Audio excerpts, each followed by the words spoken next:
اور انہوں نے اشہد ان لا الہ الا اللہ و اشہد ان محمد عبدہ و رسولہ پڑھا، تو میرے آقا کریم صلی اللہ علیہ وسلم ایسی ناطق دلیل ہے کہ خاموش دلیل بھی جب آپ کے دامن کے ساتھ وابستہ ہوگی تو اس نے بھی نطق کر لیا۔ تو ویسے تو ناطق کے معنی آپ نیٹ سے سرچ کر لیجئے گا، اس کے بہت ہی اہم اور بہت ہی زیادہ اور بڑے پختہ معنی ہیں۔ تو آگے اس بات کو سمجھنے کے لیے آپ کی خصوصی توجہ کی ضرورت ہے، بس آپ توجہ فرمائیے گا آج کی گفتگو کی طرف، انشاءاللہ بات آپ کی سمجھ میں آ جائے گی۔ اچھا، اب جیسا کہ میں نے سورہ روم کی آیت نمبر 22 کا آپ کے سامنے ابتدائیہ حصہ رکھا تھا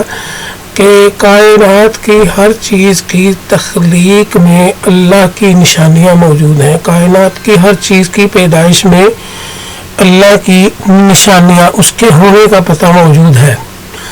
مگر عجیب بات یہ ہے کہ ہر چیز میں اس کی دلیل موجود ہوتے ہوئے بھی وہ ایسا غائب ہے، ایسا پوشیدہ ہے کہ نہ اس کو محسوس کیا جا سکتا ہے، نہ وہ پکڑ میں آ سکتا ہے،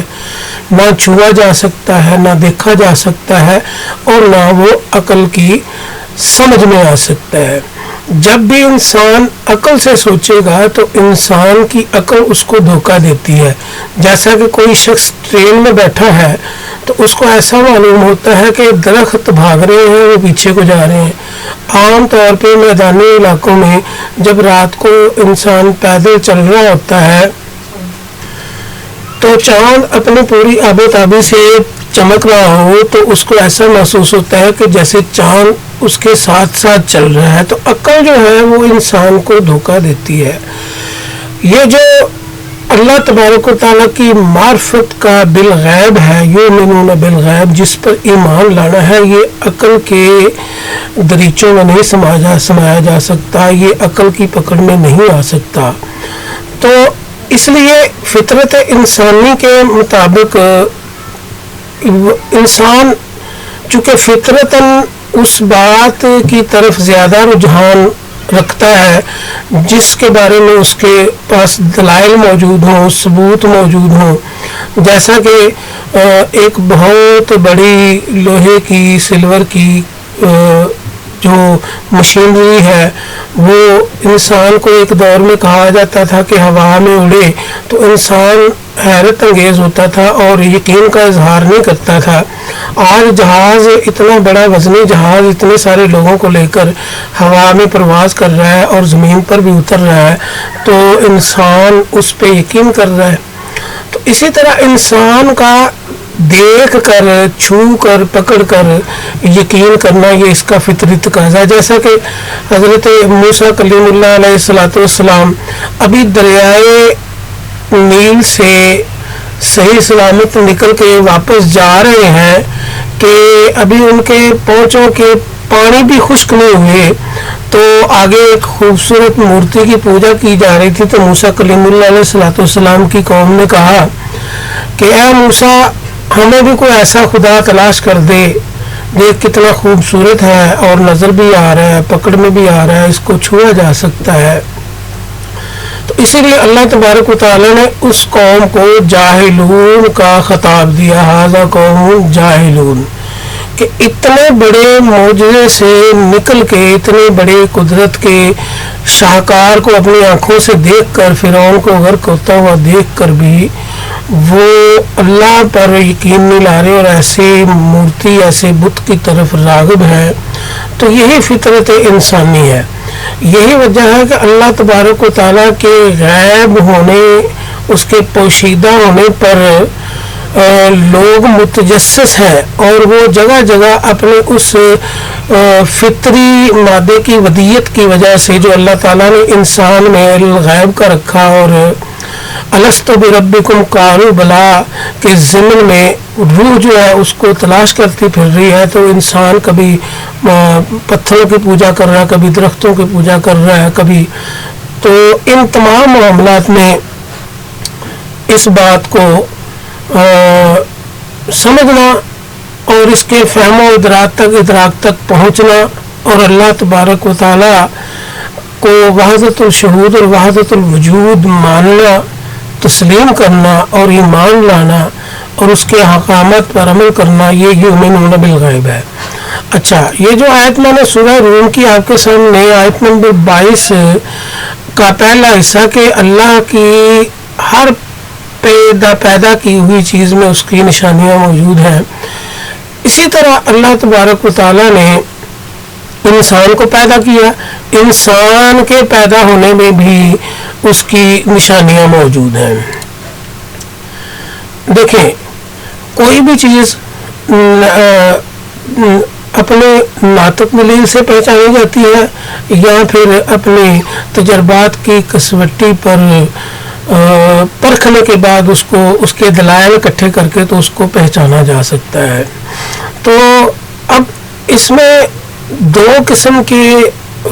جز قائم کیے جا سکتے ہیں۔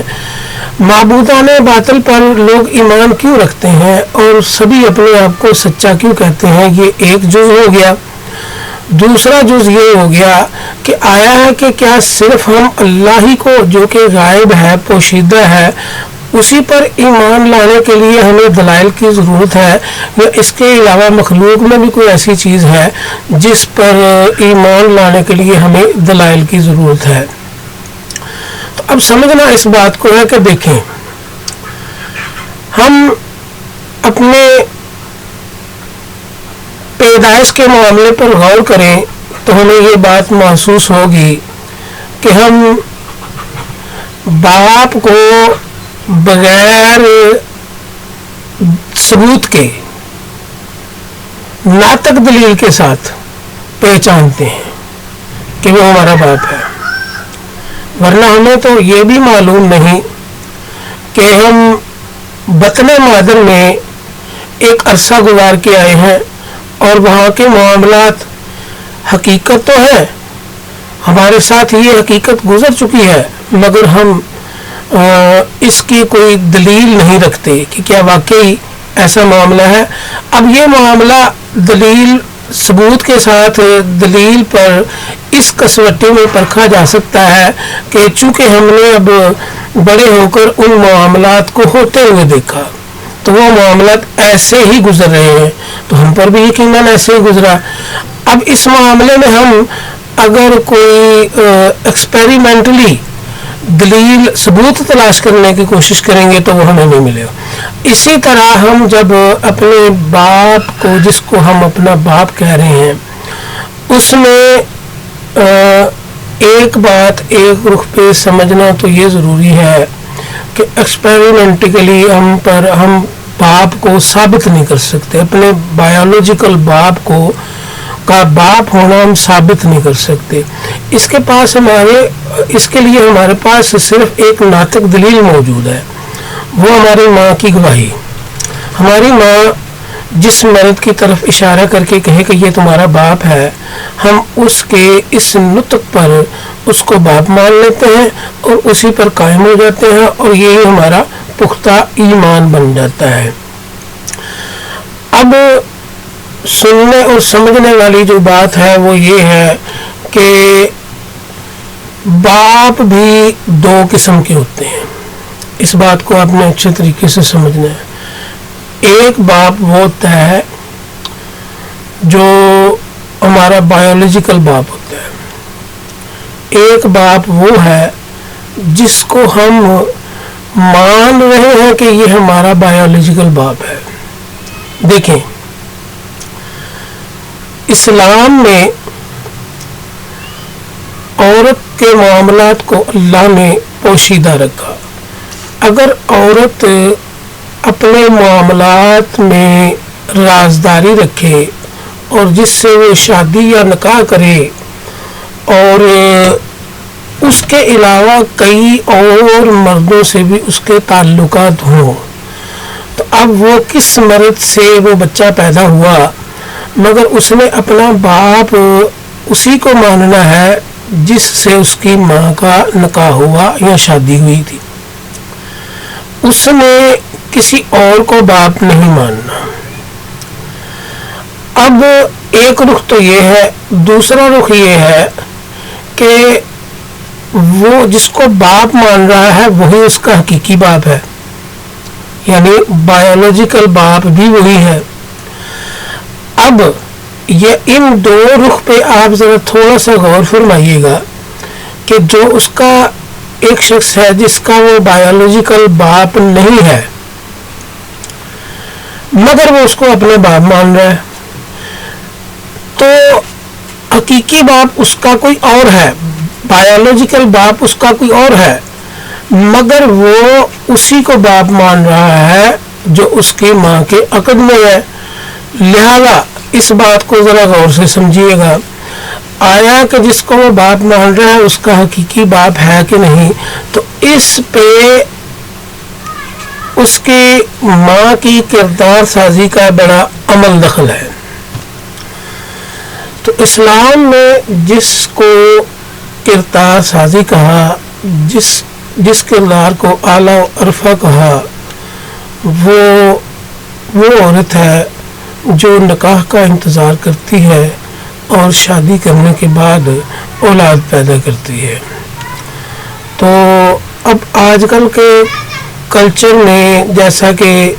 گرل فرینڈ بوائے فرینڈ کا معاملہ ہے, اور ایسے بے شمار عورتیں ہوں گی دنیا میں جنہوں نے بغیر نکاح کے بچے پیدا کیے, اور ایسی بھی ہوں گی جنہوں نے نکاح کے بعد نکاح والے کے علاوہ اپنے شوہر کے علاوہ اور بھی کئیوں سے تعلقات رکھے ہوں تو ان سے بھی ان کے بچے پیدا ہوئے, یقیناً ہوئے. اب بات یہ ہے کہ ہم یہاں پر جو پوائنٹ ہے اصل وہ یہ ہے کہ ہم نے جس کو ہم باپ مان رہے ہیں کیا وہ ہمارا حقیقی باپ ہے. اگر وہ حقیقی باپ ہے, ہمارا بایولوجیکل باپ ہے, تو ہمارے پاس اس کی کیا دلیل ہے, کیا ثبوت ہے, کیا پروف ہے کہ وہی ہمارا باپ ہے. کیا ہم کوئی دلیل ثبوت پروف اپنے دعوے کا یہ ثابت کر سکتے ہیں؟ اچھا, یہ ایک رخ ہے, ایک جز ہے. دیکھنا یہ ہے کہ ہم اس کو باپ مان کے, اور اس بات پہ ہمارا ایمان بہت پختہ ہے, ہم کیوں ٹھہر گئے ہیں اسی کو باپ مان رہے ہیں, ہم اس کے دلائل اور ثبوت کیوں نہیں تلاش کر رہے. اس کے لیے ایک تو طریقہ ہمارے پاس ہے ناطق دلیل, کہ ہماری ماں نے گواہی دی ہے اور ہماری ماں ایک نیک پاک باز عورت ہے, تو اس نے گواہی دی کہ یہ تمہارا باپ ہے. ہم نے اپنی ماں کی بات مان لی کہ ٹھیک ہے وہ ہمارا باپ ہے, اور ہم نے اس ایمان کو پختہ کر لیا. اب ایک وہ ہے کہ جس کا حقیقی, تو اپنی ماں کی گواہی پر ہم نے اس بات کو تسلیم کر لیا کہ ہاں یہ ہمارا باپ ہے. اب ہم اپنی ماں سے یہ نہیں کہتے کہ ہمیں کوئی دلیل دو, کوئی نشانیاں دکھاؤ, کوئی ثبوت دو ہمیں, ہم چپ کر کے اس بات کو مان لیتے ہیں. تو اسی طرح اللہ تبارک و تعالی نے قرآن پاک میں فرمایا ہے کہ تم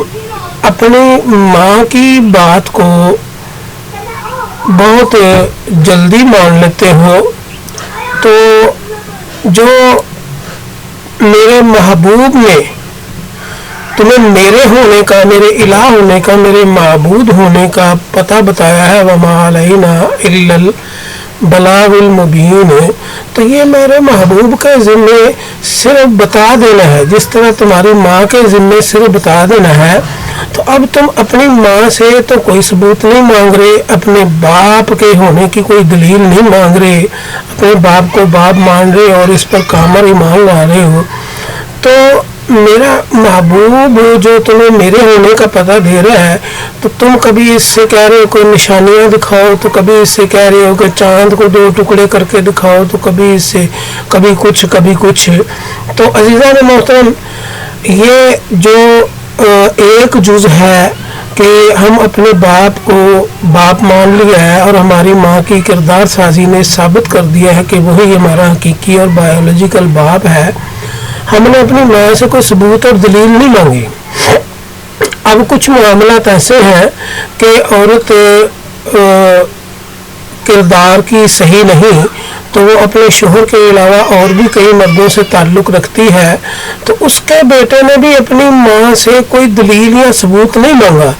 چیز ہے کہ وہ اس کا حقیقی بایولوجیکل باپ نہیں ہے, مگر اس کی ماں نے جس سے نکاح کیا ہے, جس کی طرف وہ انگلی کھڑی کر رہی ہے, جس کی طرف وہ کہہ رہی ہے کہ یہ تیرا باپ ہے,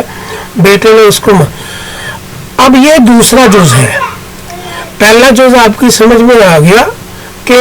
ہمارا حقیقی بایولوجیکل باپ جو ہے, ہم ماں سے کوئی ثبوت یا دلیل نہیں مانگ رہے, بلکہ ہم ماں کے کہنے پر اس پر ایمان لا رہے ہیں کہ وہ ہمارا حقیقی باپ ہے. اب جو ہمارا بایولوجیکل باپ تو نہیں ہے, مگر ماں کے کہنے پر ہم اس پر ایمان لا رہے ہیں کہ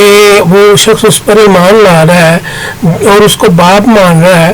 اور جب وہ باپ مان رہا ہے تو وہ بھی اس کا ثبوت یا دلیل نہیں مانگ رہا اپنی ماں سے کہ مجھے کوئی ایکسپیریمنٹل کوئی بتاؤ, کوئی کس طرح میں پیدا ہوا, کس طرح یہ میرا باپ بن گیا. تو یہ اللہ تبارک و تعالیٰ نے ان معاملات کو بھی پوشیدہ رکھا ہے, جیسے اپنے آپ کو, اپنے وحدت الوجود کو, اپنے وحدت الشہود کو اس نے پوشیدہ رکھا, اور ہر چیز میں اس نے اپنی نشانیوں کو چھوڑ دیا. وہ خود کہہ رہا ہے کہ کائنات کی پیدائش میں میری نشانیاں موجود ہیں. تو اب وہ اس کو باپ مان رہا ہے. اب اکثر لوگ یہ کہتے ہیں کہ بھی باپ کا پتہ تو چل جائے گا نا کہ وہ ڈی این اے وغیرہ کرائیں گے, تو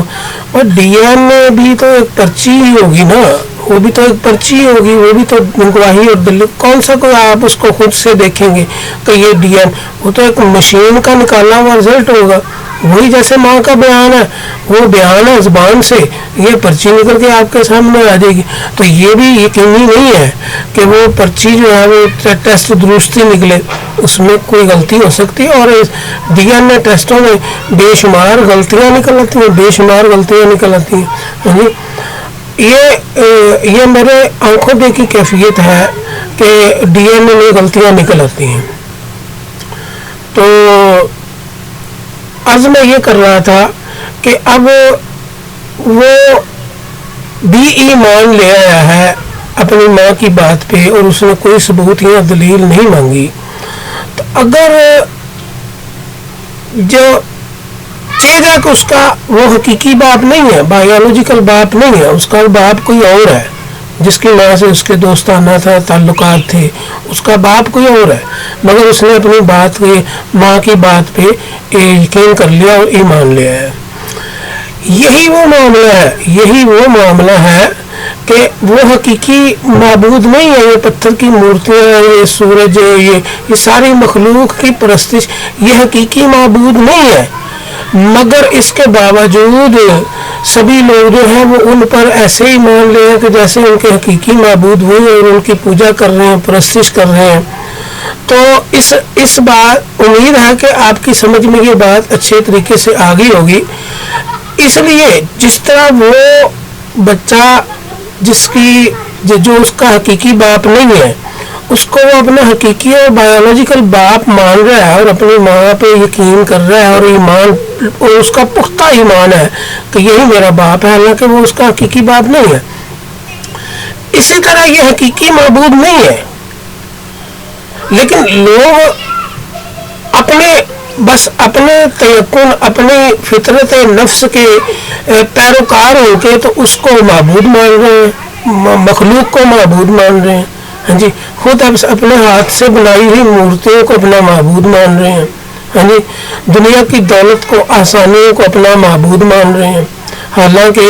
مشکلات تو سب پہ ہیں. آپ کوئی ایک ایسا مذہب بتا دیں جس میں موت نہ آتی ہو. سب زندگی موت سے بچنے کی کوشش کر رہے ہیں نا, زندگی آسان کرنے کی کوشش کر رہے ہیں نا, مگر آپ دیکھیں ہر مذہب میں ایسی بیماریاں موجود ہیں, تکلیفیں موجود ہیں, دکھ موجود ہیں, موت ہر مذہب میں آ جاتی ہے. کوئی بھی ایسا نہیں ہے جو موت سے بچ سکا ہو. تو موت سے بچنے کے لیے سارے اپنے معبودان باطل کے پاس بھی جاتے ہیں. تو اب اس بات کو سمجھیں کہ حقیقی معبود کے پاس جو زندگی کی حقیقت کی طلب ہے, وہ زندگی کی آسانیوں کی طلب ہے. یہی تو وہ پوشیدگی ہے جو اللہ تبارک و تعالیٰ نے رکھی کہ حقیقی معبود کو ماننے اور غیر حقیقی معبودان باطل کو ماننے والوں میں اس بات کی یکسانیت ہو تاکہ حقیقی معبود کو پہچانا جا سکے. اب دیکھنا یہ ہے کہ دوسرے جو لوگ کہتے ہیں کہ ہمارے یہ معبود حقیقی ہیں، وہ اپنے کن پیروکاروں کی بات کو مان رہے ہیں. وہ اپنے جن پیروکاروں کی باتوں کو مان رہے ہیں وہ خود باطل ہیں اور وہ باطل بات کر رہے ہیں، اور اس راز حقیقت کو ان کے جتنے بھی پادری پوپال اور جتنے بھی ہیں سب مانتے ہیں، مگر اس کے باوجود وہ معبودان باطل کی پیروی کرتے ہیں. اللہ تبارک و تعالیٰ میرا اور آپ کا حامی و ناصر اور ہمیں دین کو سمجھنے کی توفیق عطا فرمائے. وآخر دعوانا الحمدللہ رب العالمین.